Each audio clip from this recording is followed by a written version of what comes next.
दर्शकों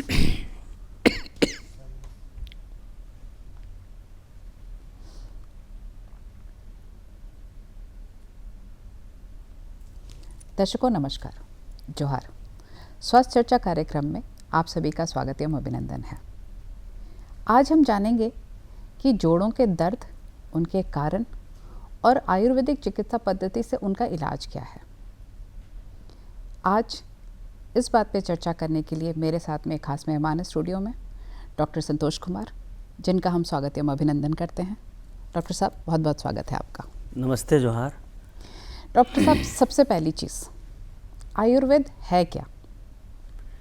आयुर्वेद को अगर हम परिभाषित करें तो सरल भाषा में हम उसको कह सकते हैं कि आयुर्वेद का मतलब, जैसे आयु का मतलब होता है जीवन और वेद का मतलब होता है ज्ञान। जीवन जीने का समग्र विज्ञान कहते हैं। आयुर्वेद दो सिद्धांतों पर काम करता है। पहला, स्वस्थ मनुष्य की स्वास्थ्य की रक्षा करना, और दूसरा, रोगों का शमन करना यानी विनाश करना। तो यही आयुर्वेद है। अभी एक बहुत आम समस्या हो गई है डॉक्टर साहब, जहाँ पे कि छोटे बच्चे भी, मतलब 12, 13, 14 साल के बच्चे भी कहते हैं कमर में दर्द है, पैरों में दर्द है। ये जो दर्द है, इस दर्द का कारण क्या है?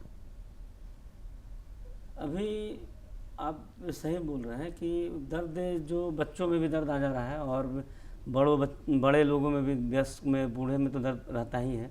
कमर में दर्द होता है और शरीर में, माने पूरे शरीर में किसी किसी का दर्द रहता है। मेरे पास भी बहुत सारे मरीज आते हैं, वो बताते हैं।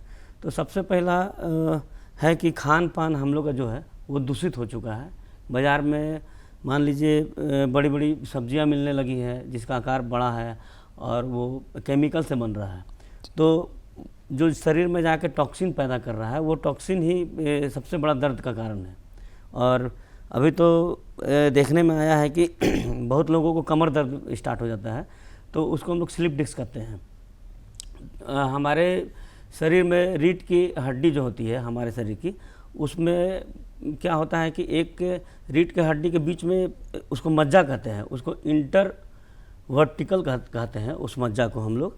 और वो मज्जा मतलब वो जेली जैसा रहता है। और जैसे हम लोग जो खाद्य पदार्थ खा रहे हैं और उसमें जो केमिकल्स जा रहा है, उस जेली को ख़राब कर रहा है। और जहाँ दबाव पड़ रहा है कि वो माने बैलून की तरफ फूल जा रहा है, और बगल से हमारे रीढ़ की हड्डी के चारों तरफ से मतलब 72,000 नस नाड़ियाँ आती हैं, पतली पतली नाड़ियाँ हैं। तो जो फूलने से वो मतलब जो नस है, वो दबाव, उसमें कंप्रेसर पड़ रहा है और वो ब्लड का सर्कुलेशन को रोक दे रहा है। तो जिसके चलते कमर दर्द, पैरों में दर्द, साइटिका जैसे लक्षण आम देखने को मिल रही है। अभी तो ये केसेस बहुत ज़्यादा हो रही है। अभी जैसे आपने कहा कि वो जब नसों को दबाता है, ब्लड फ्लो रुकता है, तो दर्द की शिकायत होती है। जोड़ों के दर्द में अगर मैं बात करूं तो घुटने का दर्द बहुत कॉमन हो गया है। इवन अभी 30-35 साल के लोगों को भी घुटने में दर्द, सीढ़ी चढ़ने में परेशानी। इन सब का निवारण क्या है? कैसे इन सबसे बचा जा सकता है? देखिए, सबसे पहले अपने दिनचर्या को सुधारना होगा और शरीर में जो विषाक्त जो हम लोग भोजन खा रहे हैं, उस भोजन को टॉक्सिन के माध्यम से निकालना होगा। तो हम लोगों से ये अपील करते हैं कि आप सुबह सुबह, जब भी आप सुबह उठते हैं, तो आप सूक्ष्म जल का सेवन करें। मतलब घूट घूट पानी उकड़ू बैठ के पीने का प्रयास करें। तो आपके शरीर में जो भी विषाक्त भोजन है वो पाचन तंत्र के माध्यम से वो मतलब टॉक्सिन के रूप में निकलेगा बाहर।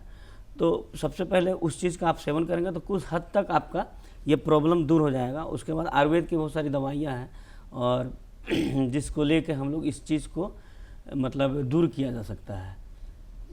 तो जैसे अगर हम बात करते हैं, अभी आपने कहा स्लिप डिस्क की जो समस्या होती है, तो स्लिप डिस्क की समस्या में क्या आयुर्वेद में ऐसा चिकित्सा है कि हम दवाइयों से उसको ठीक कर सकते हैं और हमारे को किसी तरह का कोई ऑपरेशन करवाने की ज़रूरत ना हो? देखिए, सबसे पहले स्लिप डिस्क क्या है इसको समझना ज़रूरी है। स्लिप डिस्क क्या है? डिस्क के खिसकने से नसों पे जो कंप्रेसर बनता है, माने कंप्रेस होता है, मतलब नस का दबाव होता है, उससे ब्लड का सर्कुलेशन रुकता है। तो मतलब हमारे आर्टरी से ब्लड जाता है ब्रेन में, ब्रेन से सभी जगह ब्लड को सर्कुलेट किया जाता है, माने शरीर के सभी अंगों में भेजा जाता है। और आप जो बोल रहे हैं स्लिप डिस्क माने स्लिप, जब डिस्क स्लिप हो गया और उसके बगल से माने नस का गुजरता है, वो बगल से जब ब्लड जो उसको मतलब स्लिप हो जाता है तो बस नसों में दबाव पड़ जाता है और ब्लड का मतलब जाना बंद हो जाता है वहाँ पे। तो जाना बंद हो जाता है तो अब जब तक ब्लड पूरे शरीर में जाएगा नहीं तो आपका दर्द जहाँ नहीं जा रहा है वहाँ तो दर्द देना स्टार्ट हो जाएगा, क्योंकि भोजन वही, पोषण वही देता है, ब्लड ही दे रहा है। तो उसके लिए आप जो बोल रहे हैं दवाइयों का उपयोग होता है दर्द को कम करने के लिए, लेकिन जब तक जो डिस्क स्लिप है उसको अपने जगह पर नहीं लाया जाएगा और नस वहाँ से रिलीज नहीं होगा, तब तक ये संभव नहीं है कि उनका दर्द परमानेंट मतलब ठीक हो जाए। और इसके लिए आपको मतलब अच्छे थेरेपिस्ट के पास जाना होगा और बहुत वो ही उस चीज़ को ठीक कर सकते हैं।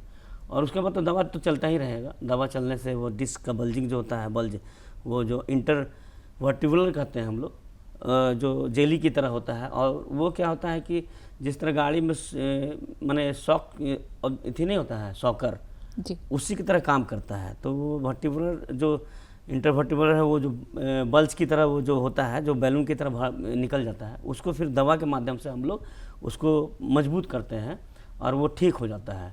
तो इसके लिए थेरेपिस्ट के पास जाना ही होगा आपको, तभी वो स्लिप डिस्क से मतलब अपने जगह से हटेगा। मतलब हम बिना ऑपरेशन के ही आयुर्वेदिक हाँ, दवाइयों से और फिजियोथेरेपी लेकर के उसको हम सही किया जा सकता है। बिना ऑपरेशन का आप व्यायाम करके, योग करके, फिजियोथेरेपी करके या नाड़ी बंध चिकित्सा है, ये थेरेपी लेके इसको ठीक किया जा सकता है। अभी घुटनों का दर्द एक बहुत कॉमन समस्या है, जिसको बोलते हैं डॉक्टर्स के आर्थराइटिस हो गया है एंड घुटने घिस गए हैं, ऑपरेट करके घुटने रिप्लेस करने की ज़रूरत पड़ती है। तो आयुर्वेद के हिसाब से अगर मैं देखूं तो कारण क्या है? पहली बात तो कि बहुत अर्ली एज से ये चीज़ें जो हो रही हैं, जो कि हम सिर्फ, मैं अगर अपनी दादी को देखूं तो आखिरी सांस तक भी उनके घुटनों में कोई भी समस्या नहीं आई थी, लेकिन मम्मी के मेरे घुटने रिप्लेस करने पड़े। तो ये जो बढ़ता जा रहा है, इसको हम आयुर्वेद से कैसे रोक सकते हैं और कारण क्या है ये होने का? सबसे पहले क्या है ना कि घुटने का जो दर्द हो रहा है, घुटने में हमारा साइनोवियल फ्लूइड होता है, जिसको हम लोग ग्रीस कहते हैं। जेली ठेठ भाषा मतलब हम लोग जो भाषा मतलब उसमें हम लोग ग्रीस कहते हैं उसको। वो ग्रीस आजकल ख़राब होते जा रहा है, मतलब कम उम्र में अभी 28 साल के बच्चे का भी घुटना ख़राब हो जा रहा है। उसकी वजह क्या है डॉक्टर साहब? उसका वजह है कि शरीर में एक पदार्थ होता है प्यूरिन, जिसके टूटने से यूरिक एसिड का निर्माण होता है। ठीक है, यूरिक एसिड बढ़ जाता है शरीर में, तो वो मतलब हमारे जो किडनी है उसके माध्यम से वो निकल नहीं पाता, ज़्यादा बनने लगता है। ठीक है, उससे दर्द बढ़ने लगता है। तो मतलब जहाँ जहाँ जैसे आपको यूरिक एसिड जाइएगा तो सबसे पहले घुटना दर्द के लिए जाइएगा तो हम लोग टेस्ट लिखते हैं यूरिक एसिड, ESR और CRP, ये लिखेंगे। इसमें देखेंगे अगर यूरिक एसिड बढ़ा हुआ है तो उसके लिए हम लोग जो आपका प्रोटीन है उस चीज़ को बंद करते हैं। तो उसको बंद करने का मतलब वो प्रोटीन जब लेवल में आ जाता है तो वो धीरे धीरे ठीक होने लगता है। लेकिन वही उसी जगह जब आप यानी बात के चीज़ का जो खाएंगे, मतलब उसका पदार्थ को आप इथी करने लगेंगे तो वो चीज़ ठीक होने के बजाय बढ़ते चला जाएगा और वो साइनोवियल फ्लूइड का जो नर्व है वो फ्लूइड बनाना बंद कर देता है।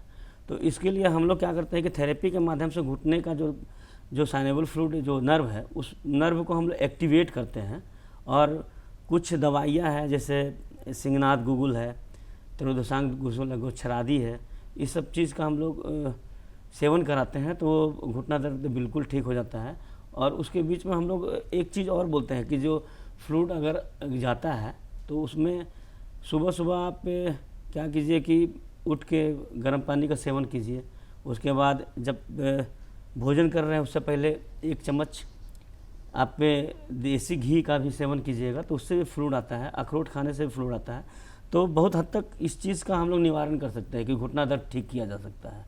और उसमें सबसे बड़ा चीज़ है कि जिनको घुटना दर्द हो रहा है वो टमाटर, केला और दही इस चीज़ का प्रयोग बंद कर दे तो ये चीज़ से भी हम लोग घुटना दर्द को हम लोग रोक सकते हैं। जैसा आपने बोला कि यूरिक एसिड बढ़ जाती है, वैसे ही अभी एक बहुत कॉमन चीज़ सुनने को मिलती है कि ESR बहुत हाई मिल रहा है रिपोर्ट्स में। ESR बढ़ने का वजह क्या है और अगर ESR रिपोर्ट में बढ़ा हुआ आ रहा है तो क्या क्या समस्याएं हो सकती हैं? इन्फेक्शन है बॉडी में, ठीक है। और बरसात के दिन में करीब करीब लोगों का बढ़ ही जाता है, ESR और CRP बढ़ता है। तो ESR बढ़ने का मतलब है कि शरीर में दर्द बढ़ता है, सूजन बढ़ता है, सूजन वूजन बढ़ता है। तो ESR अगर घटाना है तो उसके लिए सबसे अच्छा दवा है, हमारे घर में भी पाया जाता है, माने बागानों में पाया जाता है, गिलोय उसके लिए रामबाण दवा है। आप किसी भी दवा से ESR को बहुत जल्दी घटा नहीं सकते हैं, लेकिन गिलोय हम लोग उसका प्रयोग करते हैं। और शुद्ध गिलोय आप लीजिएगा तो उसको उबाल के पीजिएगा तो ESR बहुत तेज़ी से घटता है। और गिलोय को हम लोग आयुर्वेद के भाषा में अमृत बोलते हैं।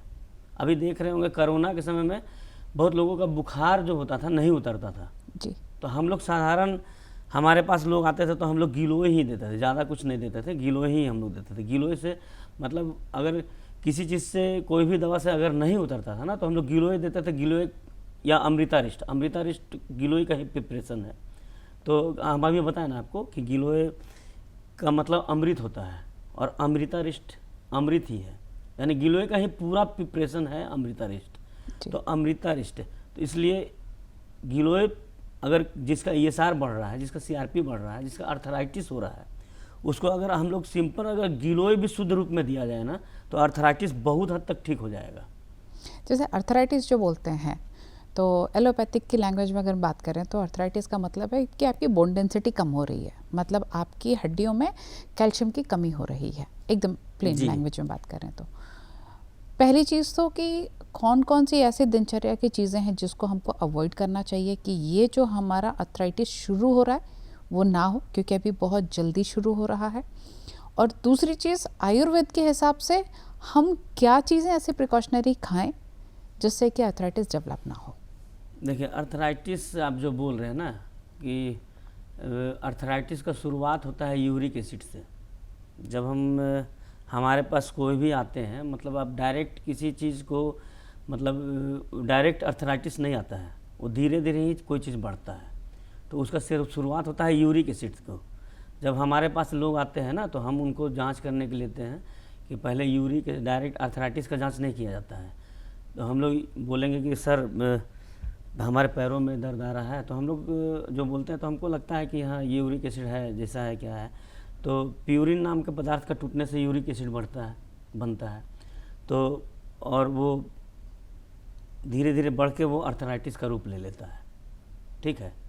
वो विषाक्त भोजन जो बोल रहे हैं हम लोग खाते हैं तो धीरे धीरे बढ़ता है तो अर्थराइटिस का रूप लेता है।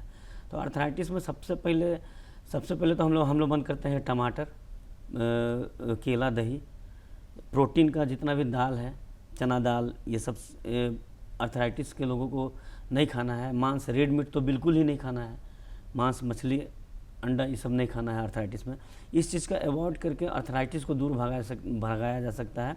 और हम बता रहे हैं कि अगर आपके चैनल के माध्यम से जो सक्षम नहीं है और जिनको अर्थराइटिस हो गया है, वो उनको हम बता रहे हैं कि वो केवल गिलोय की, शुद्ध रूप में गिलोय का सेवन करके अर्थराइटिस को, और खान पान में अपना सुधार करके बिना दवा का अर्थराइटिस को भगा सकते हैं। और ऐसे बहुत सारे केसेस हम किए हैं।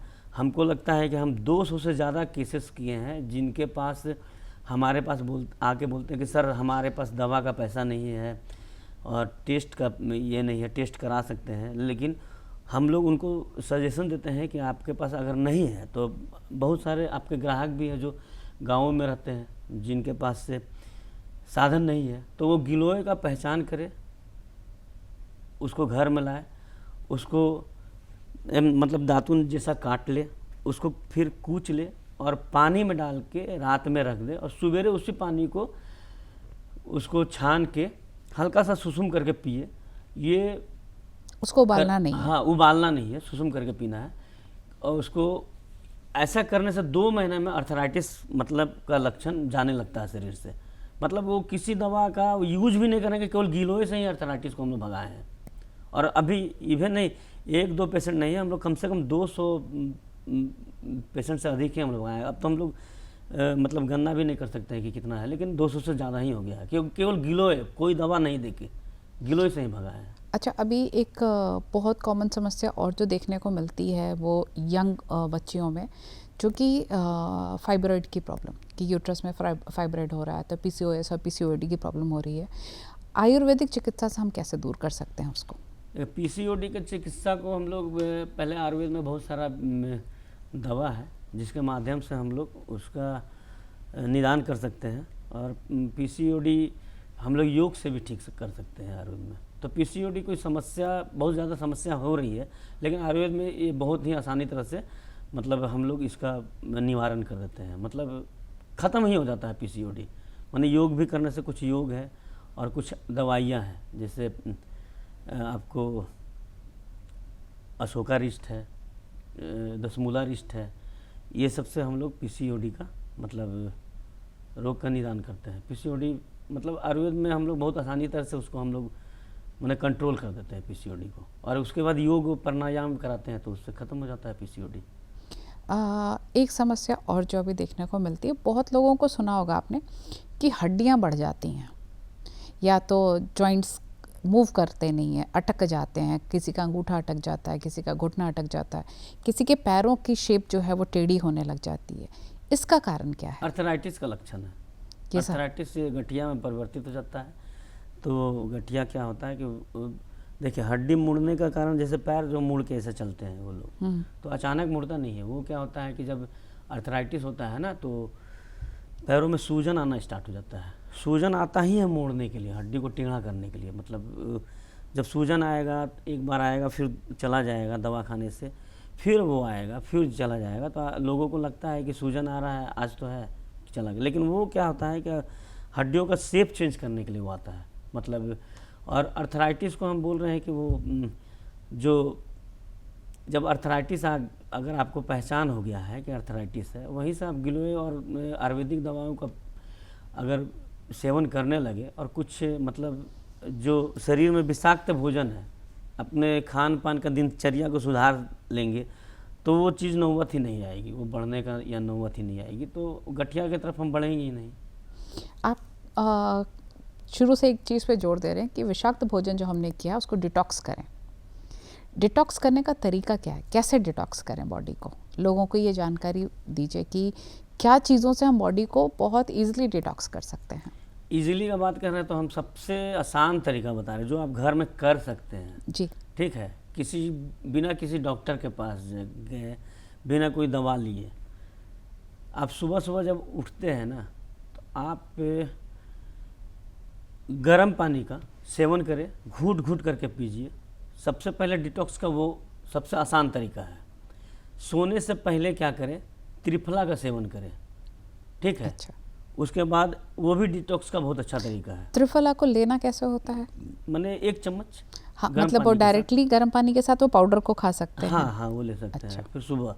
और सबसे अच्छा तरीका है कि आजकल जिनके घर में चोकर जिनको मिलता है, जो चोकर आटे का जो चोकर होता है, हाँ चोकर, क्योंकि आजकल क्या होता है ना कि लोगों में ये घुटने उठने का दर्द बोल रहे हैं कि बढ़ रहा है, कैल्शियम की कमी हो रही है, तो हम लोग क्या कर रहे हैं कि चोकर को निकाल के फेंक दे रहे हैं। वही चोकर खा के गाय कैल्शियम दे रही है, उसी दूध को हम लोग पी के कैल्शियम का ये मतलब कर रहे हैं। तो चोकर क्या है कि कैल्शियम का बहुत अच्छा स्रोत है। तो चोकर आप लेके मतलब उसको भूंजना है, अच्छा, तवा में लाल होने तक। जब लाल हो जाएगा तो उसको एक डब्बे में रख ले, और रात में सोने से पहले 1 चम्मच खाए, चबाए, और चबाने के बाद गर्म पानी वो पी ले। सवेरे सवेरे देखेंगे कि बहुत सारा मतलब शरीर से विषाक्त चीज़ निकल रहा है, और सुबह तो आप उठ के गर्म पानी का सेवन करेंगे ही, तो वो इस तरह के माध्यम से ही शरीर से टॉक्सिन निकलता है। और हल्के भोजन है, ताज़े फल है, हल्के भोजन में आप खिचड़ी का सेवन कर सकते हैं, लाइट भोजन का, ये सब भी करके हमारे शरीर से टॉक्सिन निकलता ही है। मतलब बहुत ईजिली तरीके से निकलेगा बिना किसी दवा का। और मांस से मछली, अंडा, ये सब का सेवन तो बंद करना ही पड़ेगा, ये सब तो खाने का चीज़ भी नहीं है। हाँ। अच्छा, तो अभी एक और कॉन्सेप्ट बहुत चल रहा है जो कि हम लोग बहुत रेगुलरली सुनते हैं, अल्कलाइन वाटर। बोलते हैं कि आयुर्वेदिक चिकित्सा के हिसाब से अल्कलाइन वाटर लीजिए, आपकी बॉडी के लिए बहुत अच्छा है। क्या है ये अल्कलाइन वाटर और इसका बेनिफिट क्या है? देखिए, पानी का जो पीएच मान होता है 7 रहना चाहिए। अल्कलाइन वाटर वही है, ठीक है।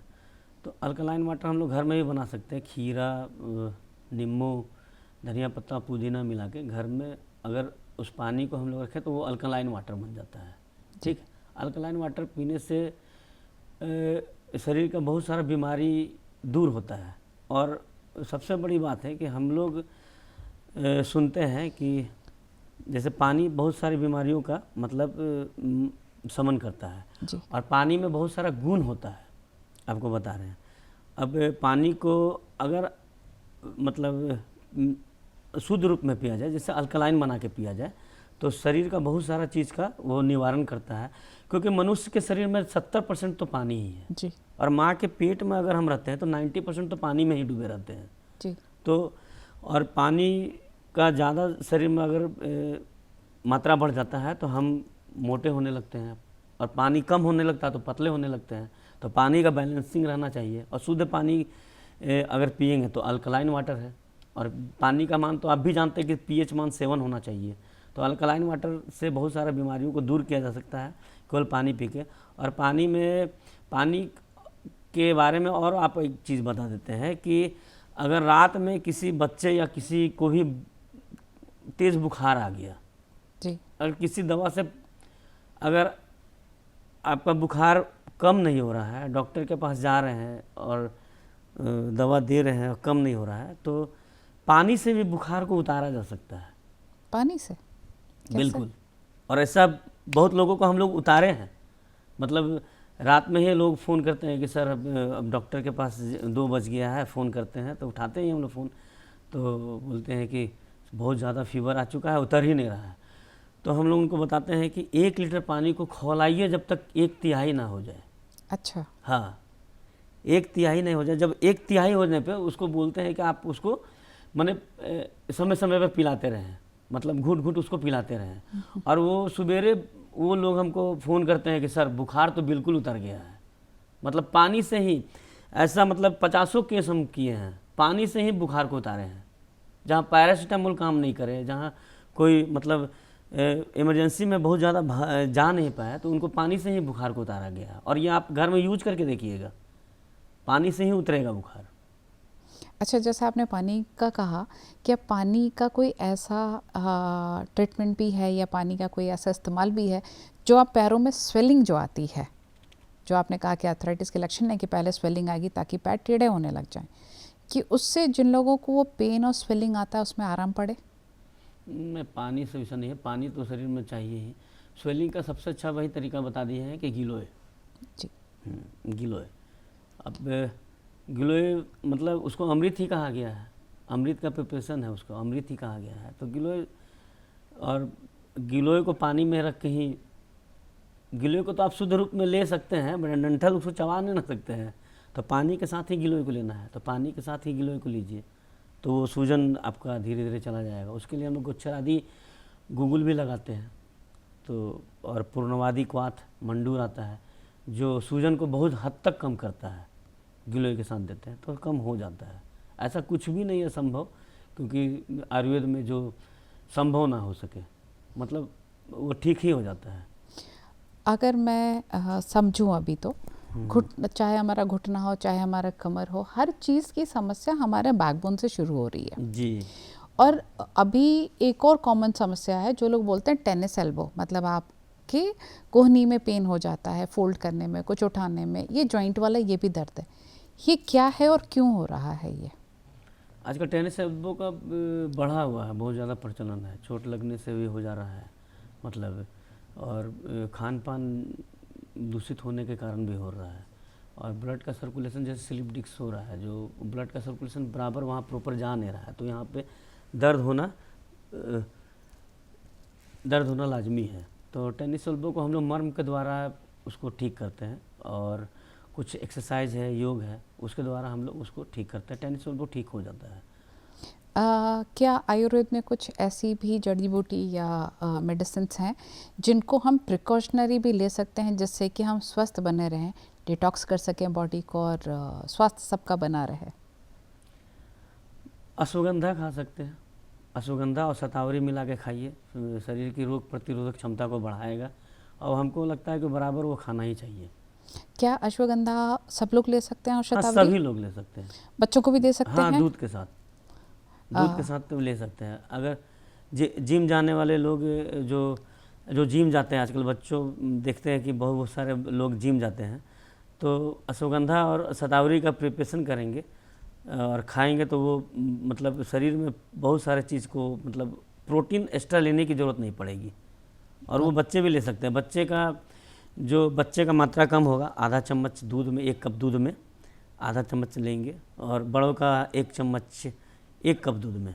सुबह शाम लेने से रोग प्रतिरोधक क्षमता बढ़ेगा और मतलब रिवाइटल जो काम करता है वो हमारा अश्वगंधा और शतावरी करेगा। मतलब आप थकेंगे ही नहीं। आप ले के देखिए, महीने भर में आप बोलिएगा कि हमको थकावट हो ही नहीं रहा है। मतलब सभी चीज़ में अश्वगंधा, शुगर के लोग भी ले सकते हैं, डायबिटीज़ जिनको वो भी ले सकते हैं, मतलब अर्थराइटिस के लोग भी ले सकते हैं, जिनको गठिया बात है की शिकायत है वो भी ले सकते हैं। अश्वगंधा सभी बीमारियों में लिया जा सकता है। बहुत बढ़िया। दर्शकों, आपने देखा आयुर्वेदिक पद्धति से हम हर चीज़ का इलाज कर सकते हैं, और सबसे ज़रूरी चीज़ जो है वो है कि आज की भागदौड़ की ज़िंदगी में अपने खान पान को सही रखें, क्योंकि हमारे हाथ में बहुत सारी चीज़ें नहीं हैं तो बॉडी में बहुत सारी पॉइजनस चीज़ें जाती हैं। तो अपनी बॉडी को ज़रूर डिटॉक्स करें। दिन की शुरुआत गुनगुने पानी से करें, और कभी भी आपको लगता है कि शरीर में सूजन आ रही है, परेशानी आ रही है, इमीडिएटली अपनी बॉडी का केयर करें, क्योंकि वो अलार्म है। जैसा कि डॉक्टर साहब ने बताया, स्वेलिंग आने का मतलब है कि वो आपके बोन्स को टेढ़ा कर रहा है। तो अपना ध्यान रखें, स्वस्थ रहें, मस्त रहें। आज इजाज़त दें, अगली बार फिर मुलाकात होगी। नमस्कार। नमस्ते। अब टेनिस एल्बो के बारे में बोलने थे।